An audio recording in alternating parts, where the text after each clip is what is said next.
xaruntii ceelka Daroor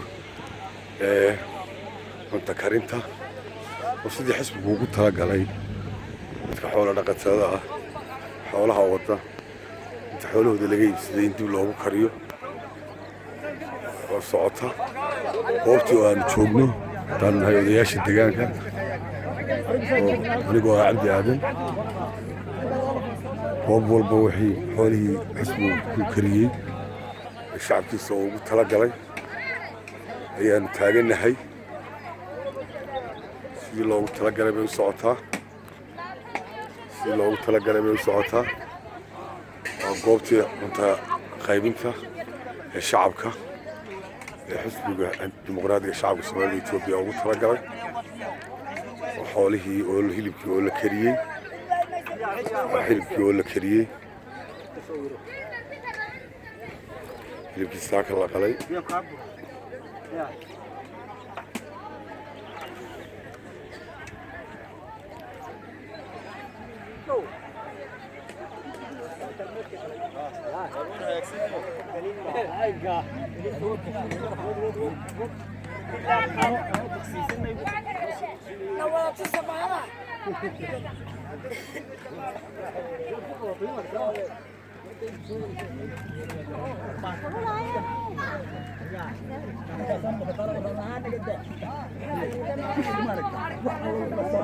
waxaan u sheegayaa waan soo tabinayaa hogaaminta xisbiga dimuqraadiga shacabka Soomaalida Itoobiya qorshaha ay qaatay ahaa in dadka xoolaha laga gato inta iyaga laga gato haddana iyaga loo qalo in ay sidii loogu talagalay ee ugu habbooneed iyo qorshihii xisbigu qaatay in ay sidii loogu talagalay u fulayaan una socdaan waa cabdi aadan oo ku sugan goobta xoolaha lagu qalayo waxaanu caddaynaynaa xaqiijinaynaa xoolihii la qalay iyo sidii loogu qaybiyey shacabka iyo shacabkii laga gatay iyagii baa laga gatay iyagii baana xisbigu u qalay waa arrimo aan hore uga dhicin inta anigu aan garanayo dalalka jaarka iyo Itoobiya toona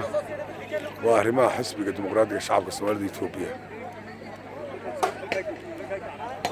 oo qaatay qorshe u qaatay inuu shacabkiisa u qoodiyo sida ugu qiimaha badan ee hooyo ubadkeeda u qoodiso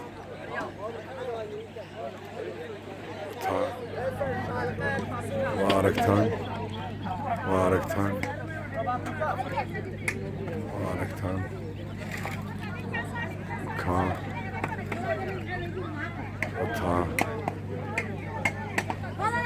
daanu nahay odayaashii deegaanka waxaanu ka markhaati kacaynaa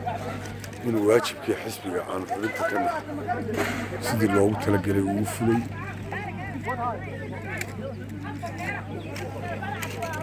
ilaahay baa mahadle xisbiga dimuqraadiga shacabka Soomaalida Itoobiya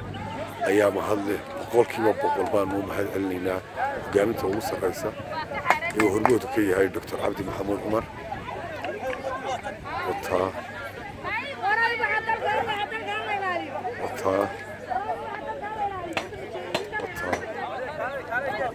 waa dadkii xoolaha waday oo markii xoolihii ay fuleen iyagana qadadii oo hilibkii iyo boorashkii iyo bariiskii iyo cuntay nafaqada lahayd oo loo diyaar gareeyay goobtan loogu qaybinayo goobtana lagu qaybinayaa dadkii xoolaha waday oo raggii geela waday ma garatay ilaahay baa mahadle xisbiga dimuqraadiga shacabka Soomaalida Itoobiya ayaa mahadle ilaahay baa mahadle si loogu talagalay inuu socoto